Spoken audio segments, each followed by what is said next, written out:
আজকে আপনাদের সাথে অনেকদিন পর একটা চকলেট কেকের ডেকোরেশন শেয়ার করব।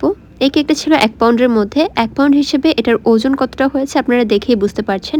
ওজন যতটুকুই হোক না কেন আমরা কিন্তু কোনো ধরনের এক্সট্রা চার্জ করি না। এটা কিন্তু আমাদের রেগুলারই হচ্ছে। শুধুমাত্র যে আজকের কেকটাই একদম বেশি হয়ে গিয়েছে এমনটা না। সবগুলো কেকই আমাদের 700 গ্রামের উপরে হয়ে থাকে। এমনকি হাফ পাউন্ডের কেকও 300 গ্রামেরও বেশি হয়ে থাকে, যেখানে 250 গ্রাম হওয়ার কথা। তো যারা দামটা কমাতে বলেন তাদের জন্য কিন্তু অবশ্যই এটা দেখা উচিত। যেখানে দামটা বাড়ানো উচিত সেখানে কিন্তু আমরা দামটা নর্মাল যে দামটা রয়েছে সেটাই রাখি। তো চলুন এখন কেকের বিষয়ে আসা যাক। এটা হচ্ছে 1 পাউন্ডের মধ্যে একটা চকলেট স্পঞ্জ কেক। কেকটা কি পরিমাণে সফট হয়েছে দেখেই বুঝতে পারছেন।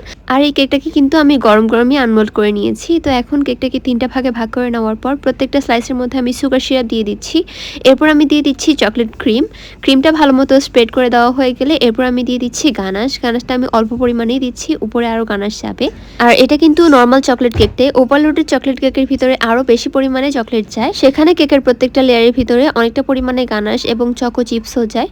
তো দেখতেই পারছেন এটাতে কিন্তু আমি একদম কম পরিমাণে গানাশই ব্যবহার করেছি। স্পঞ্জ কেকের সাথে যেটা যায় আসলে এটাতে বেশি পরিমাণে গানাশ দিয়ে দিলে এটা কিন্তু একদম একটু চিটচিটে ভাব বা ভিতরে একদম গলা গলা ভাব থাকবে। তো এর জন্যই কিন্তু এখানে অল্প পরিমাণে গানাশ দেওয়া যায়, জাস্ট একটা চকলেটে ভাব আনার জন্য বা ভাব রাখার জন্য। তো কেকের লাস্ট লেয়ারটা বসিয়ে দেওয়ার পর এরপর আমি পুরো কেকটাকে ভালো মতো ক্রাম কোটিং করে ফেলবো। ক্রাম কোটিং করে কিছুক্ষণ ফ্রিজে রেখে দিব, এতে করে ভালো মতো সেট হয়ে যাবে। তো ভালো মতো ফ্রিজিং করে নেওয়ার পর এরপর আমি সাইড থেকে অল্প অল্প করে ক্রিম দিয়ে এরপর পুরো কেকটাকে ভালো মতো ফিনিশিং করে নিব। দেখতেই পারছেন একদম উপর থেকে শেষ পর্যন্ত ভালো মতো ক্রিম লাগিয়ে নিয়েছি। তো এরপর প্যালেট নাইফের সাহায্যে একদম ভালো মতো স্মুথ করে নিচ্ছি। তো তাহলে কিন্তু কেকটা একদম রেডি। তো এখন আমি কেকের সাইডে একটু জিগজ্যাগ একটা ডিজাইন নিয়ে নিয়েছি, যাতে করে দেখতে আরও বেশি ভালো লাগে। তো এখন আমি দিয়ে দিব গানাশ। গানাশটা আমি এক পাশ থেকে দিয়েছি। এই কেকের ডিজাইনটাই ছিল এমন যে এক পাশে গানাশ থাকবে আর অনেকটা পরিমাণে চকলেট টপার থাকবে, আরেক পাশ থাকবে খালি। তো আমার কাছে একটা পাশ উঁচা এবং একটা পাশ নিচা মনে হয়ে যাচ্ছিল, যেহেতু একটা পাশে অনেকটা পরিমাণে টপার গিয়েছে আপনারা দেখেই বুঝতে পারছেন। তো রেফারেন্স পিকচারটা ঠিক এরকমই ছিল, তবে আমার কাছে খালি খালি লাগায় আমি উপরের সাইড থেকে একটা বর্ডার দিয়ে দিয়েছি আর নিচে পুরোটা সাইডে একটা বর্ডার দিয়ে দিয়েছি। এতে করে আমার কাছে দেখতে অনেক বেশি ভালো লেগেছে। এই কেকটা সামনাসামনি দেখতে অনেক বেশি ভালো ছিল আর ক্লায়েন্টের রিভিউ অনেক বেশি ভালো ছিল। তো নিচের সাইডের বর্ডারটা দিয়ে দেওয়া হয়ে গেলে এরপর আমি নামটা লিখে নিচ্ছি।